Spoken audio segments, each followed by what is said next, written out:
Boa noite, Rosa, Valdeci, tudo bom, Valdeci? Já chamando você aqui.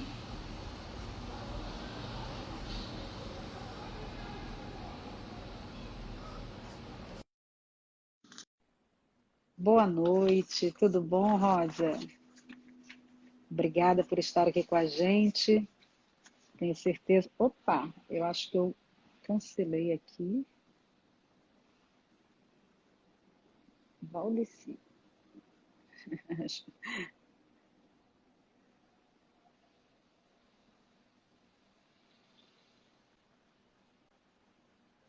Anderson, boa noite. Anderson, tudo bem?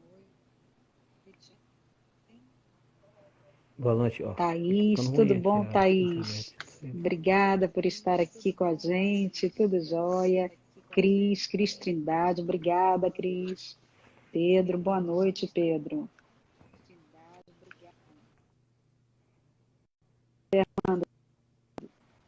Obrigada, viu, por vocês estarem aqui nesse papo. Boa noite, Thaís, tudo jóia? Boa noite, Anderson. Hoje a gente vai ter uma conversa muito legal, maravilhosa. Boa noite, Armando. Mágico Crispim, boa noite. Vocês não têm como resolver alguma coisa aí, não? Rosileia Porque tá Postilho. fraquíssimo. Eu vou chamar novamente, tá, Valdeci? Oi. Tudo jóia? Eu não consigo te ver. Eu vou desconectar e conectar novamente para ver se consigo te ver, tá bom? Tá. Vou te chamar Ok. novamente aqui.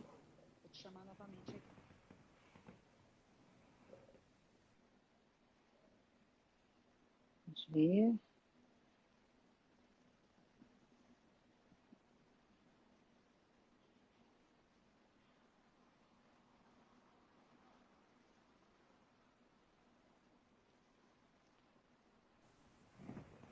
Oi. Olá, agora eu te vejo. Como vai? Tudo Agora bom, sim. Valdeci? Agora estamos começando. Isso mesmo, olha. Em primeiro lugar, assim, que prazer enorme e que honra, né? A gente Igualmente. poder bater esse papo, que eu tenho certeza, Valdeci, vai ser muito bacana, porque é um assunto maravilhoso, né? Muitas pessoas É um não bom têm assunto, né? ideia, com certeza. Muitas pessoas não têm ideia do que é quociente espiritual. E aí eu acho que vai ser uma oportunidade e acho que é um assunto muito oportuno para o momento que a gente está vivendo também. Tá travando um pouquinho, Cris. Patrícia, o seu. Tá travando? Eu estou percebendo o O seu seu tá. também, como se estivesse travando um pouquinho. Deixa eu verificar aqui. E o som um pouquinho metálico. Não sei se. Isso, eu Às, também. às vezes, não sei. Acho que o fone de ouvido acho que ajuda um pouquinho, né? Não sei se Eu estou com fone. ajudaria. Tá com fone, né? E eu também, Tô, eu, então. Não é, sei. eu, eu estou percebendo assim, Então até hoje, com eco, hoje é o né? Instagram mesmo. É, um pouquinho de eco. Né? Eu acho que, olha, esse período agora também está tão congestionado que todo mundo descobriu a tal da internet e a tal da live, né? Então tem horários que a gente já sabe que Então, são mas horários congestionados mesmo, né? isso prova que eles não estão preparados para entregar o que prometem, né? Pois é, nessas Porque horas que a gente coloca a prova, né?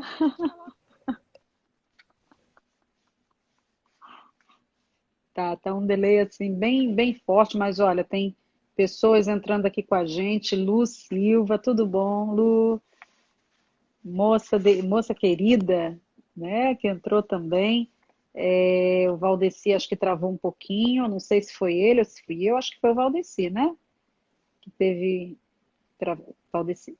Voltou, Oi. maravilha, maravilha. Olha, a gente quer agradecer, em primeiro lugar, né, as pessoas que estão aqui com a gente, participando dessa nossa conversa, que eu tenho certeza que vai ser muito bacana. E quero apresentar o Valdeci. Valdeci Carneiro, ele é psicólogo, é especialista em medicina comportamental pela Unifesp e doutorando em psicologia. Então, assim, Valdeci, mais uma vez, uma honra a gente poder bater esse papo. para poder falar um pouquinho a respeito de quociente espiritual e principalmente, né, como desenvolver o nosso quociente espiritual. Né? O que é quociente espiritual, Valdeci? Vamos começar, Patrícia. Muito obrigado pelo convite, eu te agradeço. Para mim é uma honra estar aqui também. E eu acho que sempre uma oportunidade a gente abrir mais campo e abrir as ideias, né? As nossas, inclusive. E, bom, primeiro, o quociente espiritual é um... Para falar de quociente espiritual, a gente tem que começar as básicas do primeiro que se falou muito, que foi o quociente de inteligência, o famoso e famigerado QI, né? Por que famigerado? Porque o QI dava-se aquela ideia de que ele era... Eu gosto de uma palavra que fala totipotente para dizer coisa quem ia ser bem sucedido. E isso com o tempo começou a mostrar que não era verdade, né? Que as pessoas acreditavam que ter um quociente de inteligência alto, até hoje muita gente fala isso, o QI do meu filho é 140, o QI do meu filho é tanto, o QI de não sei quem, como se isso fosse resolver muita coisa. Eu tenho um artigo que eu escrevi que eu falo justamente por isso, um passeio pelos quocientes, né, pelas inteligências e falando sobre o processo de coaching e como é que isso acontece, para atender objetivos. Então veja o seguinte, quando eu falo do primeiro quociente, o de inteligência, se a gente correlacionar isso com as inteligências múltiplas de Gardner, de Howard Gardner, nós vamos estar falando ali de inteligência lógico-matemática e de uma inteligência linguística, que é isso que se mede basicamente no QI. Com o tempo perceberam que o QI poderia ser manipulado, ou seja, você poderia treinar alguém para ir bem naqueles testes, naquelas situações. Aí, quando se percebeu que às vezes o indivíduo tinha um altíssimo QI, mas ele passava a vida inteira mal em praticamente todas as outras áreas da vida dele, fora ir bem numa prova, começou a se especular sobre o quociente emocional. Uma correção histórica, né? O crédito internacional, com muitas outras coisas, o crédito internacional é dado para o Daniel Goleman, através do seu livro, quando ele fala sobre inteligência emocional, quociente emocional e outros. Mas o brasileiro Luiz Machado, da Cidade do Cérebro, proferiu uma palestra no mesmo congresso que o Goleman estava, 12 do Goleman, trazendo o conceito, justamente o conceito de se utilizar a parte emocional, que o Luiz Machado brasileiro, ele é criador de um trabalho chamado de hemotologia, né? Está sediado no Rio de Janeiro. Então veja, se a gente pegar bem o quociente emocional, a inteligência emocional, elas são que se fala lá, que é a inteligência intrapessoal e interpessoal, lidar comigo mesmo e lidar com os outros. Então, se eu tiver essa capacidade, pode-se dizer que eu sou inteligente emocionalmente. Agora quem está travando então vamos lá. Aí chegou-se a um contraponto, onde se começou a falar de outros QIs. Olha, o indivíduo não era bem sucedido, faltava uma inteligência emocional, ok. Mas aí a gente pensa... Até isso, o cara Valdeci, Oi, pode desculpa falar. até te interromper um pouquinho, assim, está travando, a gente está com um pequeno delay, mas eu lembro sempre daquela frase em administração, né, quando falam que a pessoa é admitida pelo currículo e demitida pelo comportamento, né? Que às vezes ela tem até que as pessoas tinham essa ideia do QI que não, e ele vai dar conta de tudo. Emocionalmente a pessoa não tinha nenhum tato e aí muitas vezes isso prejudicava nas relações do dia a dia, né? E isso é tão verdade que hoje já tem até estudos que provam isso, né? 86% das pessoas são demitidas por conta dos seus comportamentos. Exatamente. Então não adianta ele ser um gênio. Se eu fosse usar nomes aqui, eu ia falar, dependendo... se eu tenho um time e esse centroavante pode ser excelente, mas ele não combina com o time, ele não sabe acatar ordens, não sabe se relacionar, eu falo que a genialidade está na constância e não numa explosão momentânea, né? Então vamos lá. Com o tempo se começou a especular sobre outros quocientes. Um deles é o espiritual e o outro é o de atitude, ou atitudinal.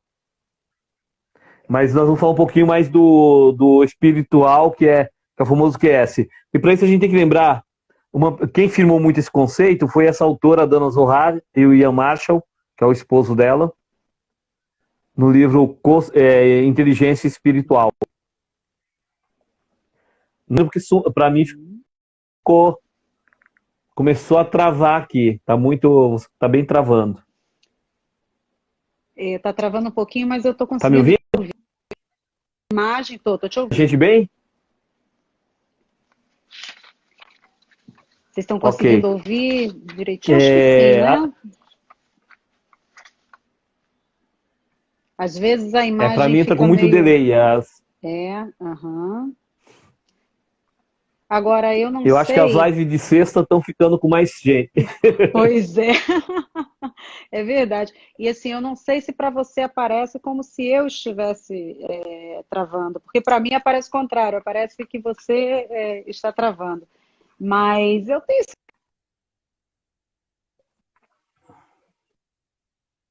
Ouvindo...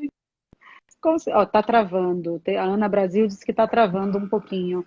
Ana, mas dá para entender? Dá para ouvir? Está travando. Isso. Dá para ouvir? Dá para entender? A gente tem percebido realmente assim a concorrência.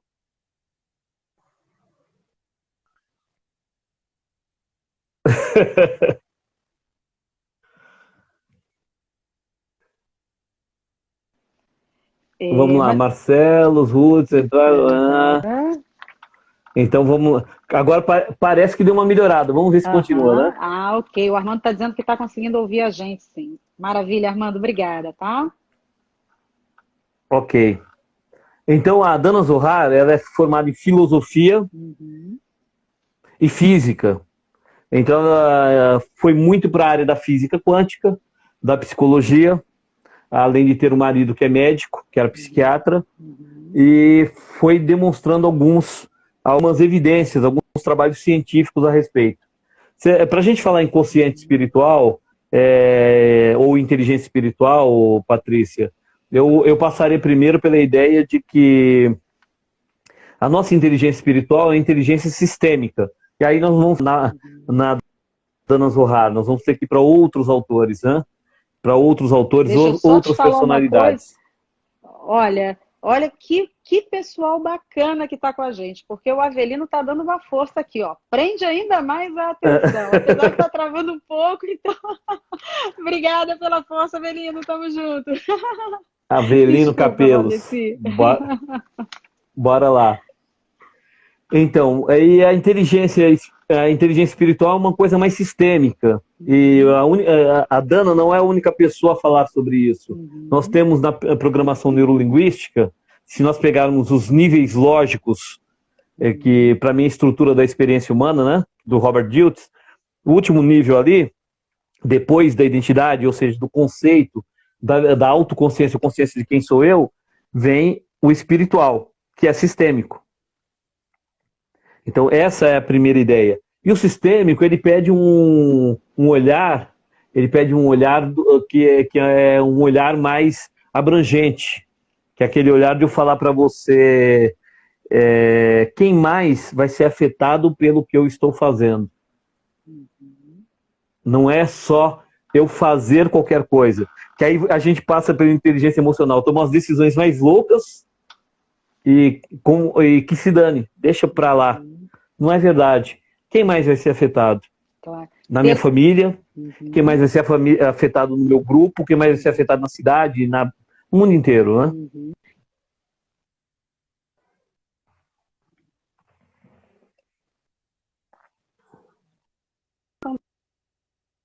A vida de outras pessoas.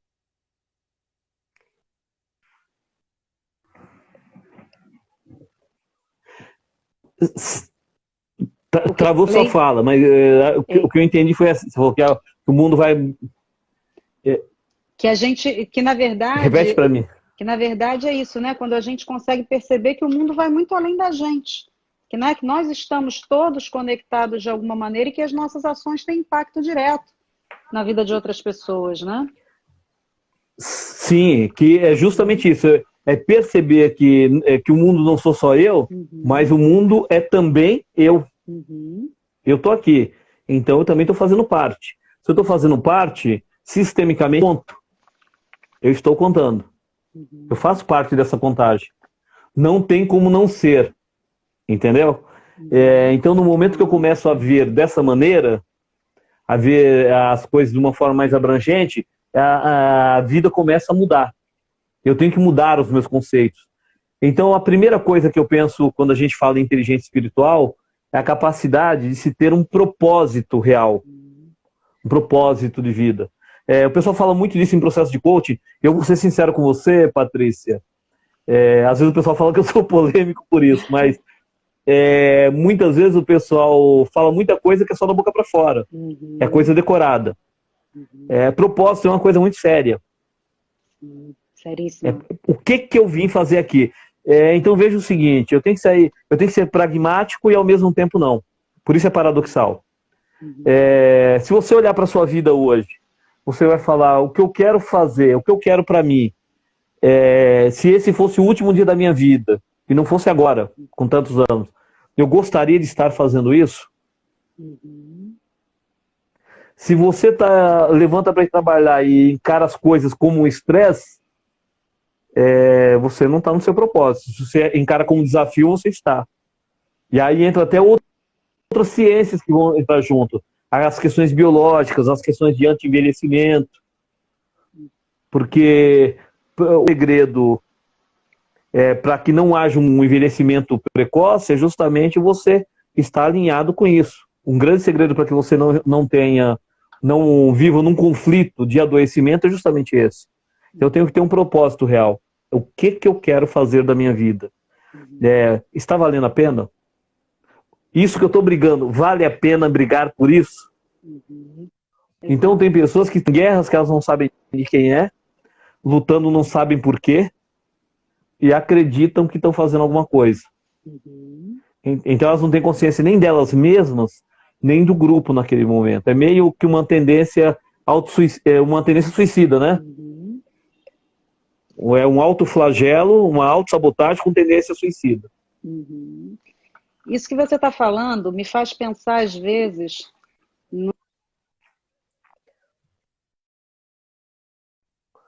quando você fala, está travando, hein? Eu acho que sou eu que estou travando mesmo, né? Olha que eu estou bem Começou ao lado aqui de... Consegue me ouvir agora? Eu estou bem ao lado do roteador. Para mim não aparece como se fosse eu que estivesse travando. Mas eu não sei se... Você consegue me ouvir agora? Estou te ouvindo, deu umas cortadinhas, mas estou conseguindo entender. Tá. Isso me faz pensar, às vezes, Valdeci, justamente nessas coisas que às vezes a gente entra, por exemplo, a gente percebe às vezes determinadas brigas, determinadas polarizações, e que a gente pouco se pergunta, né? Daqui a 5 anos isso vai ter algum significado? Ou se minha vida acabasse hoje, qual seria o peso disso? Né? O que realmente ficaria disso? E que são perguntas que as pessoas pouco se fazem, né? E às vezes a gente vai passando a vida sem essa percepção daquilo que realmente é importante, né? Então, Patrícia, se eu tiver um propósito, eu vou estar acima das polarizações. Isso a gente fala em todos os níveis aí. Se eu te falar, é bem possível que você tenha me falado seja na parte política, mas tem na parte política, na parte religiosa, na parte... em qualquer coisa que seja. Eu tenho que pensar que nada realmente é físico aqui, nada é realmente tão físico ou fixo. Aí a gente vai ter que filosofar um pouquinho, voltar lá nos filósofos pré-socráticos com o Heráclito, que falava do eterno devir, né? Não dá para... Nós estamos no eterno devir, num fluxo de coisas. Então, não dá para pisar 2 vezes no mesmo rio. Amanhã o rio não é o mesmo, porque a água não é a mesma. E amanhã o val mesmo, pelo menos eu espero. Se for, é porque eu estou adoecido, né? Eu acredito que o congelamento, a estratificação numa mesma coisa é doença. Eu tenho que estar pronto para mudar o tempo todo. E pronto para mudar passa por admitir que eu estava errado quando fiz algumas escolhas. Mas foi a melhor escolha que eu pude fazer naquele momento. Qualquer motivo que seja. Mas a inteligência espiritual, ela passa pela autorresponsabilidade. O que é? O que acontece não é culpa do meu vizinho, não é culpa do cachorrinho, não é culpa do governo. Depende de tudo isso. Eu estou participando de tudo isso. Então eu posso fazer as minhas escolhas. E eu sou responsável pelas minhas escolhas. Tanto para o bem quanto para o mal. Tanto o ônus quanto o bônus. Eu costumo dizer que inteligência espiritual para mim é congruência total. O que é congruência total? Vou dar um exemplo aqui, que parece meio louco, mas é o exemplo que eu gosto, tá? Vai num centro automotivo, assim, na periferia, aí daqui a pouco você resolve usar o banheiro daquele centro automotivo, você vai ver lá que tá... às vezes não tem nem papel higiênico. Ou às vezes, se tem, como eu costumo dizer, tem a lixa número 1, né? E aí você olha, mas você fala, puxa, mas aqui deve ter um movimento razoável. E se você sentar para conversar com o dono, às vezes vão dizer, nossa, ele é simples, ele trata todo mundo do mesmo jeito. Mas se você for na casa dele, ele está com papel higiênico neve de folha tripla. Mas onde os funcionários estão é a lista número 1. Então, ele acredita realmente que todos nós somos iguais? São as pequenas eu estou falando isso daqui porque... falam, né? Então, mas a inteligência espiritual são realmente as pequenas atitudes. Por isso que eu falo que é congruência total. Eu falo para você que somos todos iguais, mas no momento de agir, ali... Não, para os funcionários não. Mas você vai comprar isso para o pessoal? O indivíduo vai numa palestra de prioridade, ou faz um monte de coisa, eu vou lá e ele vai ter que fazer a doação de 1 quilo de alimento ou 5 quilos. Quando eu fiz, primeiro não gosto muito de miséria, tá? Então minhas palestras eu nunca pedi 1 quilo. Eu acho que se o cara tá com vontade de levar 1 quilo da ideia. Mas veja assim, ele vai lá e ele leva você pede um pacote de 5 quilos de arroz. Ele leva um arroz de uma marca que acho que nem ele tinha visto na vida. Ele não seria capaz de usar, mas ele acha que aquele arroz está tudo certo. Mas para o outro está tudo certo, quem está precisando mesmo. Então eu falo que a consciência espiritual, a inteligência espiritual passa por essas coisas. Porque são... eu digo que na questão dos relacionamentos humanos, eu tenho alguns artigos que eu falo sobre isso. Sobre os saberes e sobre os fazeres diferentes.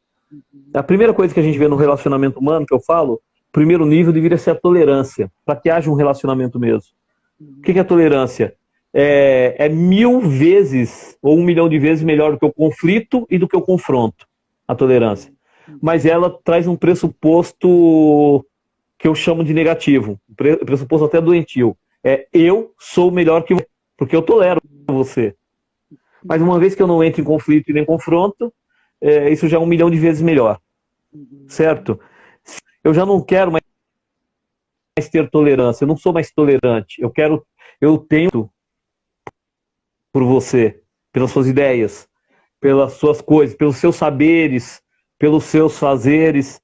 Eu tenho respeito, eu respeito você. Esse é o segundo nível. No terceiro nível, para mim, vem a aceitação. E a aceitação é aceitação incondicional. Eu aceito você como você é.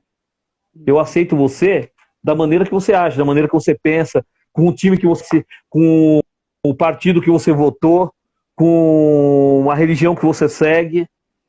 É assim que eu aceito você. Porque é aceitação. Então, se a gente pegar nesse sentido amplo, vamos pegar nesse sentido mais próximo também. Pessoal, eu aceito tudo dos outros, mas quando é o filho... meu filho é... Eu descobri que o meu filho é homossexual. Aí o filho ele não aceita. Porque ele queria que o filho fosse ele. Sempre... ele levou a sério. Eu já vi muito isso acontecendo, Valdeci. É verdade. Então, mas veja, isso aí falta de entendimento. o momento que a ideia de que o outro, que o filho, do que ela é extensão sua, mas ela é uma individualidade. Ela tem o direito de ser quem ela é. E nós temos que respeitar isso. Então, e eu a acho sua que escolha é a sua escolha.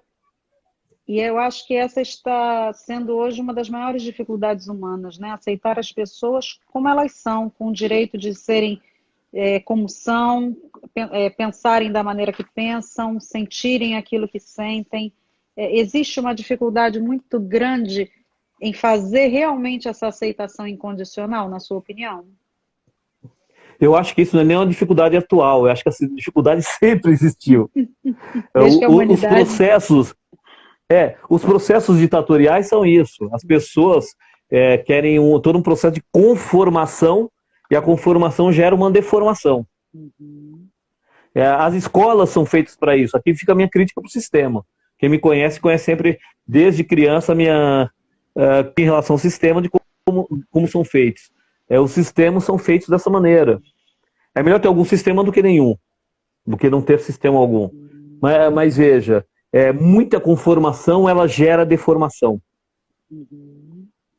Então, na nossa sociedade, um outro autor, como eu estou aqui em casa, geralmente eu tenho parte da minha biblioteca em casa, parte na sociedade, né?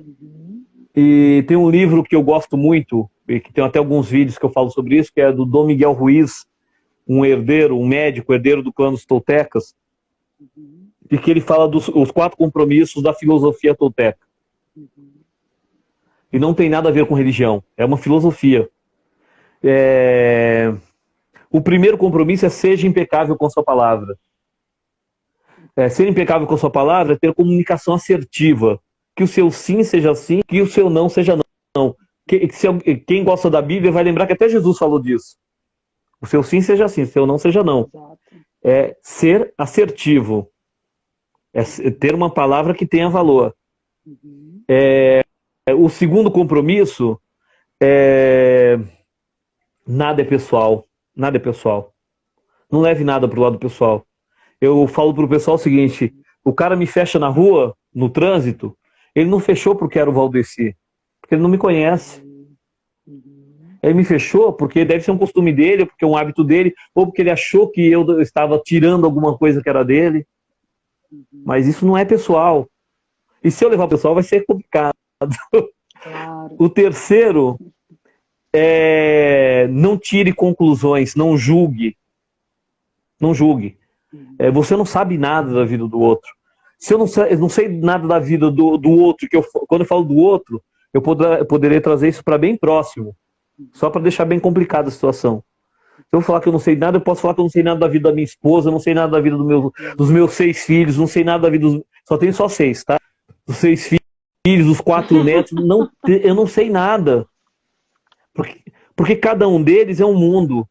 Cada um deles é um mundo. E aquilo que a gente vê aqui, aquela pontinha do iceberg, é o que você pensa que você está vendo e sabendo tudo. Então, só por aí já vem já se torna verdadeira.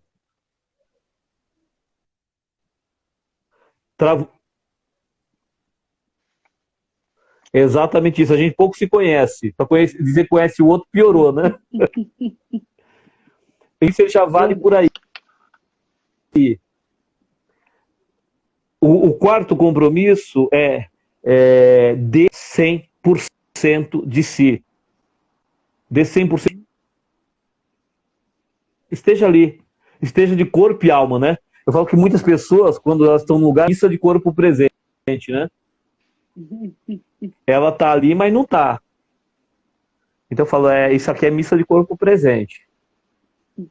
Ele tá ali, parece que tá, mas não tá não. Então não serve. No momento que você está presente, você começa a fazer parte de verdade e atuar no sistema. Seja com a sua opinião, seja mesmo com um olhar, com um olhar reprovador ou aprovador. Eu não estou te ouvindo. Também, né? Consegue me ouvir agora? Agora, nessa frase eu vi. Essa também é uma das maiores dificuldades nos dias de hoje, né? Das pessoas estarem verdadeiramente presentes onde elas estão, né? Muitas vezes a cabeça está no passado, está no futuro, mas estar verdadeiramente presente naquilo que você está fazendo, seja com você mesmo, até mesmo com o outro, isso é uma grande dificuldade hoje, né, Valdeci? Eu acho que é a dificuldade, mas tudo pode ser treinado, né? Sim. A gente tem que treinar isso, estar presente. E vai em momentos simples, coisas simples. Às vezes nós estamos usando aqui a ferramenta fantástica, que é o celular, mas em alguns momentos a gente esquece disso. O outro estar do seu lado, estar no celular, não quer dizer que ele não está presente, nem que ele não esteja conectado com você. Ele processa diferente, pode ser. Mas mesmo assim, mesmo sabendo disso, a gente tem que pensar que até onde vai a importância de cada coisa. Até onde vai. Às vezes as pessoas brigam muito por... Não dão valor. Eu falo, antes a gente não dava valor por pré-pandemia, né? Anteriormente à pandemia aí, tinha tanta coisa que as pessoas tinham e que não estavam dando valor. E agora eu acredito que pelo menos essa consciência sobre. É a consciência da presença. Eu estou aqui, o que eu posso fazer com isso? O que é bom nessa presença? O que não é tão bom, mas eu posso fazer melhorar? Porque, você quer ver um exemplo, Patrícia? As pessoas estão com tédio de ficar em casa. Quando acabar a pandemia, eles vão dizer que tem um monte de coisa em casa para fazer que não deu tempo. Verdade. Então, aproveita agora, começa a esvaziar aquela gaveta, aquela estante, né? Sim, exato.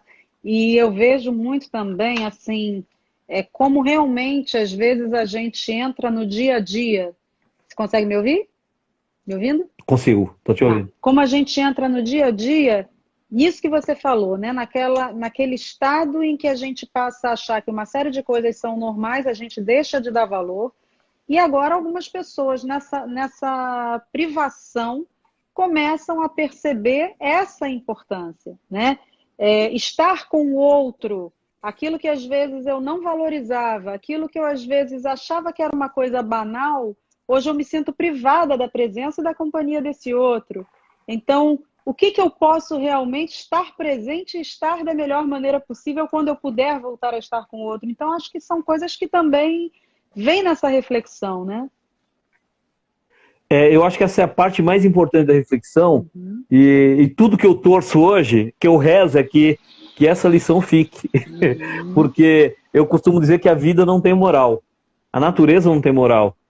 Ela vai repetir a lição tantas vezes quantas forem necessárias. Então, se eu não aprendo, eu passo de novo pela lição. Então, é assim que acontece. Então, muita gente agora está naquela do poder. Eu preciso, que saudade de um abraço, que saudade disso, daquilo. Daqui a pouco, quando juntar com os outros, começa a esperar virar as costas e falar mal do outro de novo. Exato. Então, eu quero saber em que momento que a lição vai incorporar. Porque pela lição, sentir o valor da lição não quer dizer que eu incorporei essa lição. Se eu for pegar Jesus lá como líder, de novo, como filósofo, ele dizia isso lá quando ele falava: nem todo aquele que me diz Senhor, Senhor, vai estar no céu. Exato.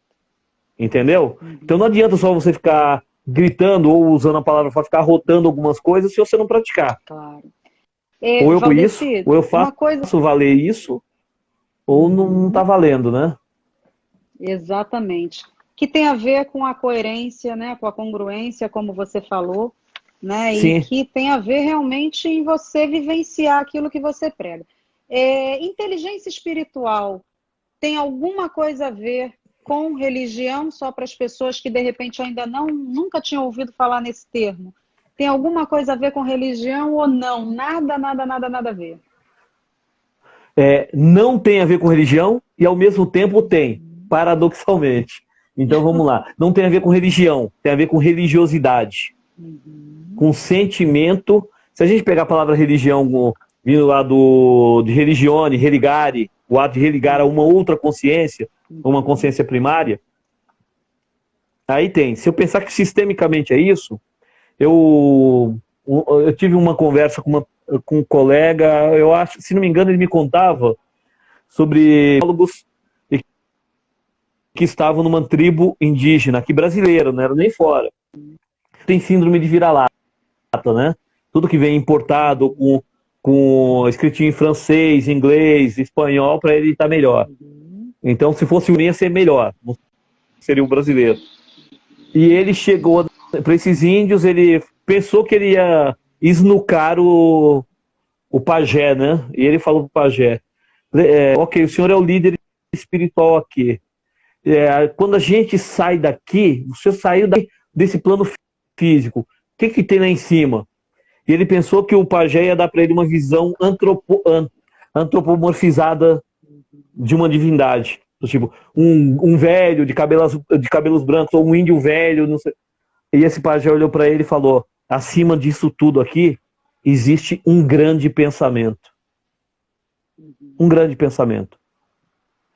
É engraçado, né? Isso está bem sintonizado com o que diz a física quântica, está bem sintonizado com o que dizem astronautas quando falam de um som ou parecendo que é um pensamento. Tá falam, xamãs falam, quer dizer, mas a gente precisa ouvir do yogi lá da Índia para dizer que é melhor, que o yogi fulano de tal disse isso. O pajé não serviria. Então, né? A gente tem que... Nós temos que...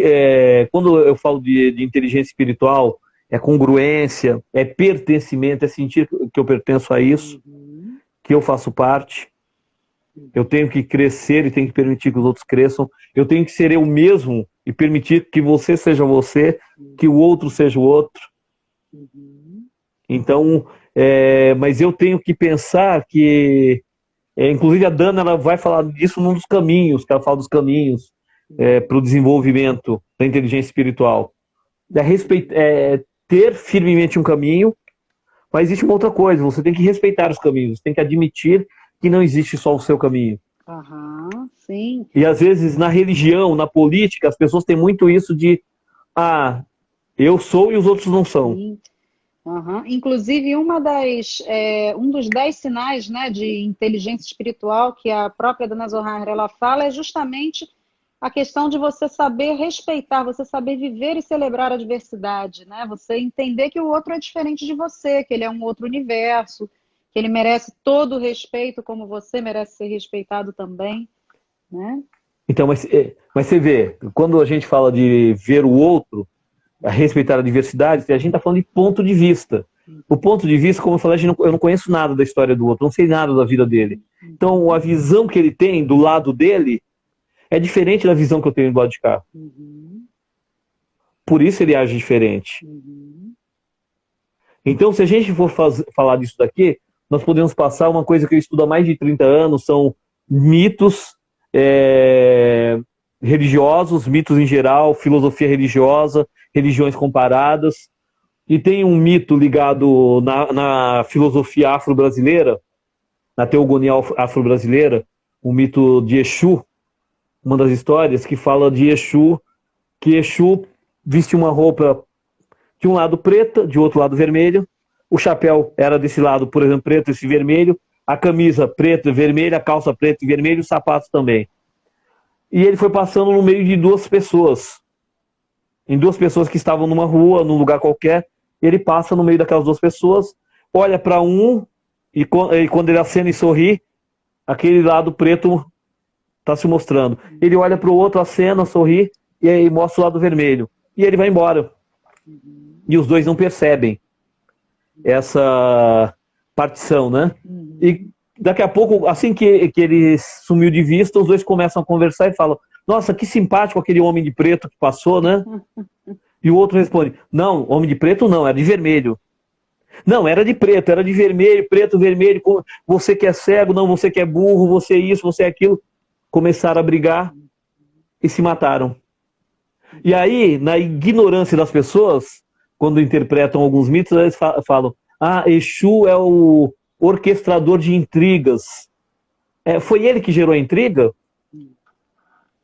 Ou foi a falta de respeito que cada um dos dois teve pela posição, pelo ponto de vista do outro? Uhum. Então ele não fez nada ali.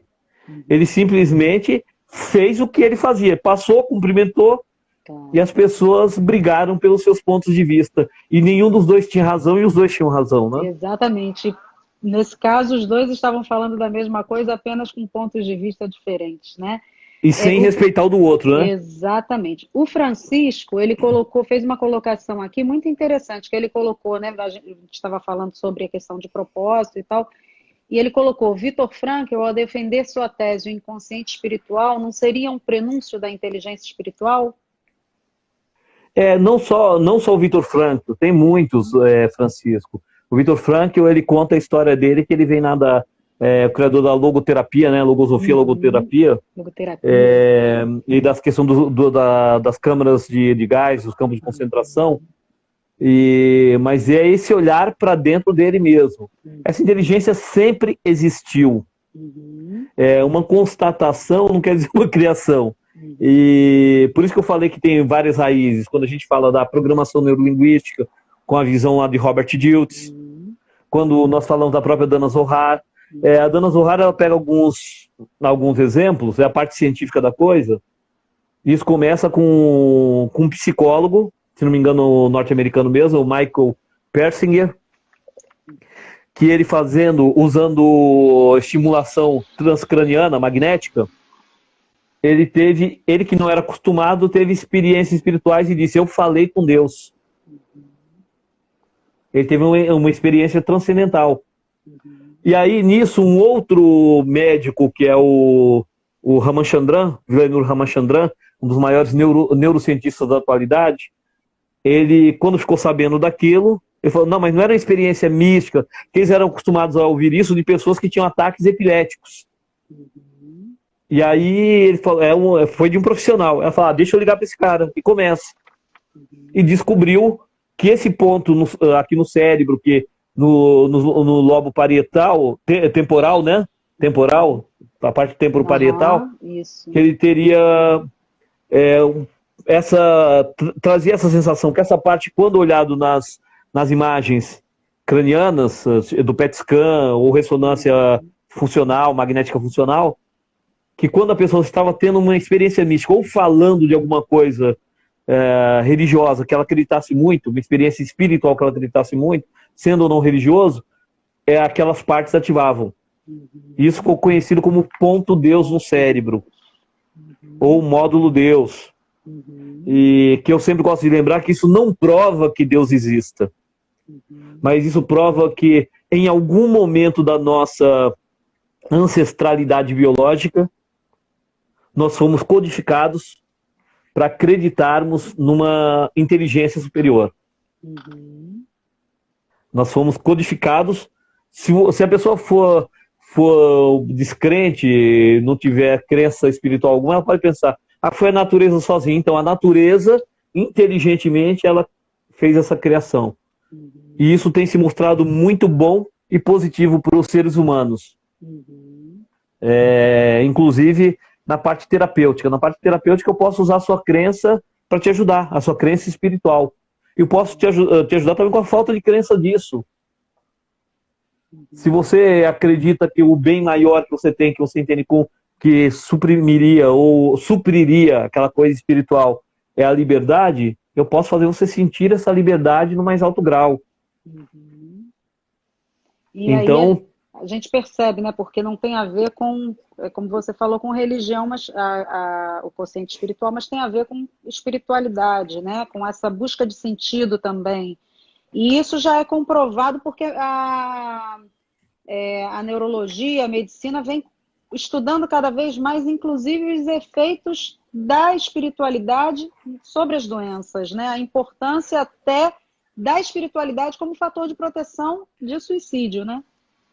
Sim, e na verdade é que a espiritualidade e a questão da religiosidade também, elas vão trazer para a pessoa um pouco de propósito. Nós nos conhecemos naquele programa sobre suicídio da Conexão Futura, né? Isso e mesmo. Onde tinha os casos falavam de 2 adolescentes, mas na verdade eram mais. E os adolescentes, as pessoas, geralmente O suicídio ele acontece por conta da falta da sensação de pertencimento e de propósito. Não pertencer é não existir. Se eu não existo para eles, eu concretizo isso para eles, eu faço um favor. Eu vou dar o meu não pertencimento, eu vou dar a minha não existência de presente. Então, muitas vezes, ao contrário do que muitos radicalizam dizendo que o suicídio é um ato covarde, às vezes, para aquela pessoa é um ato de muita coragem. Ela está dando aquilo que os outros precisam, o que ele acredita que é. Só que nós ficamos no mérito lá do terceiro julgamento, do terceiro compromisso, que é o tirando conclusões, né? Acreditamos que sabemos alguma coisa do outro.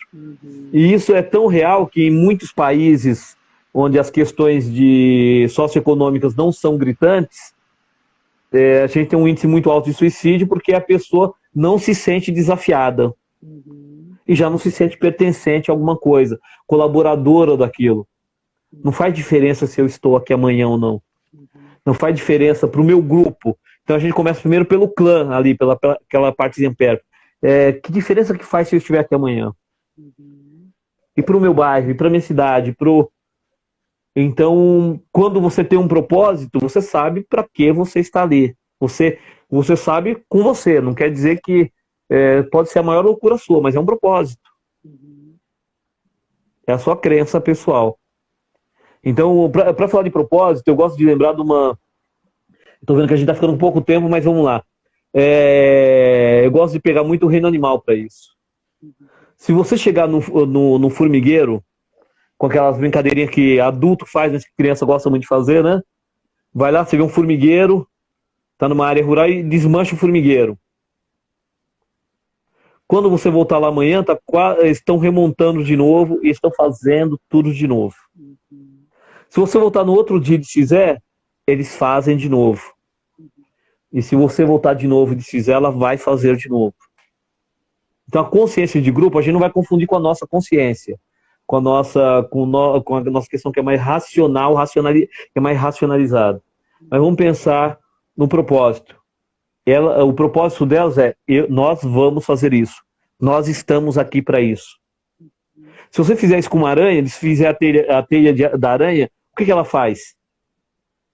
Faz de novo. Você desfaz, ela faz de novo. Desfaz, ela faz de novo. E se for o último dia da vida dela e você desfizer, ela vai fazer de novo. Então aí a gente volta para aquela conversa no começo, quando eu falei, o propósito está ligado a isso. Não faz diferença se é o último dia. É o último dia da vida dela, ela sabe que o propósito dela é fazer aquilo. Ela vai lá e faz de novo. Então ela vai fazer de novo. Então eu vou ter que continuar fazendo aquilo para qual eu acredito que eu fui treinado aqui dentro. Eu acredito, essa é o meu propósito. Eu tenho que continuar falando do que eu acredito. Eu tenho que continuar fazendo as coisas que eu acredito. Eu tenho que continuar agindo como eu acredito que é o certo. Ah, mas você agir desse jeito, você vai morrer de fome. Ok, então se for esse o destino, então a gente vai ter que morrer de fome. Entendeu? Porque se a questão, eu falo que a questão do propósito ela é muito mais forte. Então você vê ali, a formiga não vai pensar, se eu fizer de novo ele volta aqui e me mata. A aranha, ela tá na crença do propósito dela tão forte que assim, ela vai viver do quê? Do que cai na sua teia. Faz parte. Ela vai viver daquilo que cai na sua teia. Isso é uma mensagem para a vida. São as minhas teias, as teias que eu vou tecendo na vida, essa grande teia, que vão trazer todo o meu sustento em todos os níveis. Seja sustento espiritual, emocional, físico, financeiro. Vai acontecer dessa teia que eu vou tecendo. Então, o meu propósito é continuar tecendo a minha teia. E uma coisa muito interessante, eu até estava lendo a respeito, né, que a inteligência espiritual, ela tem essa questão da autoconsciência, né, e que faz desenvolver qualidades baseadas, busca fazer com que a gente traga esses conceitos, né, de valores, por exemplo, como amor, compaixão, capacidade de perdoar, tolerância, como você falou, paciência, harmonia, enfim. a responsabilidade perante o mundo e perante o outro, a capacidade de acreditar nas pessoas, de lidar com as adversidades da vida, e aí um grande exemplo de sentido, de busca de sentido ou de superação de adversidades é o próprio Viktor Frankl, né? A capacidade Sim. de compartilhar e de respeitar a essência do outro. Como no dia a dia, Valdeci, a gente percebe estudos, seja PNL, seja psicologia positiva, quer dizer, os estudos voltados para isso são cada vez maiores, e como nós podemos desenvolver isso no dia a dia? Bom, o primeiro exercício é aquele que eu falei, respeito, tolerância, respeito e aceitação. Num dos meus artigos eu conto uma historinha lá que eu falo justamente disso. Onde é que está o respeito e a aceitação? Eu conto a história de uma pessoa que está dentro de um cemitério. Ela está no cemitério acendendo, ela está colocando um pouco de comida, provavelmente de origem oriental, ela está colocando um pouquinho de bebida, uma comida, no túmulo do seu falecido, né? E chega o outro, mais ocidental, e começa a colocar algumas flores, acender uma vela, e começa a olhar com uma cara de deboche para aquela pessoa que está colocando lá a sua comida e a sua bebida, seja ela qual for, né? E no momento ele não se conteve, olhou para aquela outra pessoa e falou: escuta, você acredita mesmo que o seu parente vai vir aqui comer essa comida e beber essa bebida? E aí o outro olhou para ele e falou: sim, acredito. E ele vai vir no mesmo momento que o seu parente vem cheirar as flores. Fantástica na mesma hora. História, né? Então veja, quando eu começo a olhar, isso é questão, a inteligência espiritual, ela realmente, ao contrário do que o pessoal pensa que está ligado à inteligência emocional, à empatia, a empatia é mais espiritual mesmo, é o fenômeno empático. E eu começar a aprender que o que dói em mim, possivelmente, provavelmente dói em você também. Então, que as dores em todos os lugares são semelhantes. Não interessa se eu moro num barraquinho, numa favela, não adianta eu também julgar o cara que está no outro lugar e não tem problema. Ele tem os problemas da ordem dele, da esfera dele. Ele tem as dores dele. Enquanto que aquele que está lá em cima fala: puxa, eu tenho que sair, tenho que cuidar disso, tantas mil pessoas. Ele lá não tem problema nenhum além de... Ele tem. Talvez seja de subsistência, como a gente acabou de falar. Talvez seja de moradia. Não consegue dormir sem a água pingar na cabeça. É mais ou menos como se a gente... Eu não queria trazer para essa ordem, não, mas como se a gente fosse falar agora do coronavírus, falar de uma série de coisas. Falar: mas cada um cuida de si. É muito difícil de cada um cuidar de si. Porque algumas pessoas não vão conseguir se isolar quando tiver 6 pessoas morando num cômodo só. Em tese, são 6 pessoas que estão todos contaminadas de uma vez só. Então, às vezes é muito fácil a gente dar conselho para os outros. Tem muitas parábolas espirituais falando disso, mas você dá conselho para o outro, falar: você tem que ter mais higiene, tem isso, tem aquilo. Mas você não foi nem na casa dele ver como é que é. Se é possível isso. Você não sabe nada disso. Então, às vezes, e se a gente piorar um pouquinho aqui a história, Patrícia, a gente vê os órgãos públicos, eles têm que fazer isso mesmo. Mas tem que dar contrapartida, congruência, como eu sempre falo. E eu não vou nem falar de coronavírus, vou falar de outra época. A época das doenças oportunistas, que é a época do frio. Aí você chega lá e tá higiene quando for no banheiro, manda a criança lavar as mãos, leva a criança num posto de saúde ou num pronto-socorro infantil público numa época dessas, e veja se tem o papel higiênico, se tem o sabonete e se o banheiro está limpo. A próprio meio da saúde está pregando aquilo que eles não respeitam. Então o indivíduo que sai dali, ele sai com aquela meta-mensagem que está dizendo o quê? Isso não é importante. Não é importante lavar as mãos, não é importante manter a higiene. O importante é tomar o remédio. Então isso é uma questão muito forte, que é meta-mensagem. A meta-mensagem, e também para mim a meta-mensagem tem a ver com o conteúdo de inteligência espiritual. Tem uma frase que o pessoal diz muito, que diz o seguinte: as coisas que você faz falam tão alto que aquilo que você diz eu nem escuto. Exatamente. Então não adianta falar, lava as mãos, mantenha a higiene, chegar lá dentro tá tudo sujo. Exato. As pessoas entendem, estar sujo é o normal, deixa assim. Exatamente, porque isso fala muito mais do que qualquer palavra, né? Do que a palavra. Eu acredito que a imagem atrai 1 milhão de palavras, não é 1000, como dizem as pessoas, é 1 milhão. Uma imagem atrai 1 milhão de palavras, ela traz uma comunicação absurda de uma vez só. Verdade. Valdeci, eu quero te agradecer, assim, eu fico morrendo de pena, porque a vontade que dá é te ouvir o tempo todo, né? Um prazer imenso bater esse papo com você. Nós temos menos de 5 minutos. Queria agradecer, o Carlos Aragão acabou de entrar, a Thaís, ela também colocou aqui uma coisa muito interessante, só fazendo aqui um parênteses, né, que ela colocou, estamos na mesma tempestade, mas não no mesmo barco, né? Exatamente. Então é para a gente pensar dentro disso. E assim, nossos 5 minutinhos finais, mais uma vez te agradecer muito. Queria saber as suas considerações, o que você deixa de mensagem para a gente nesse papo super gostoso que a gente pôde ter hoje, que foi uma honra, né? Para mim também.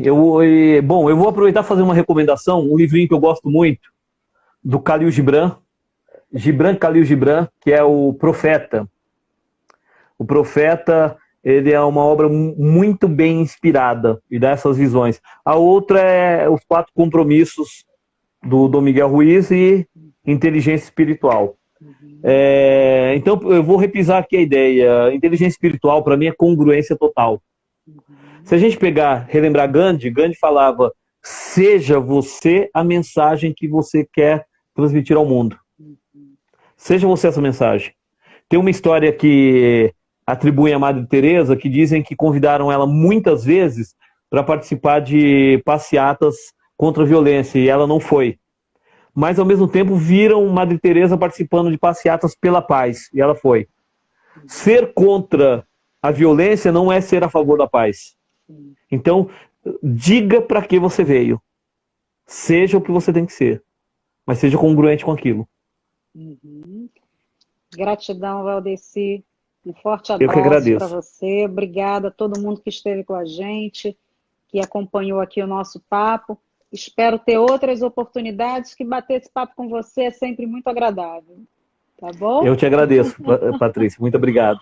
Obrigada. Uma boa noite a todos. Boa noite. Boa noite.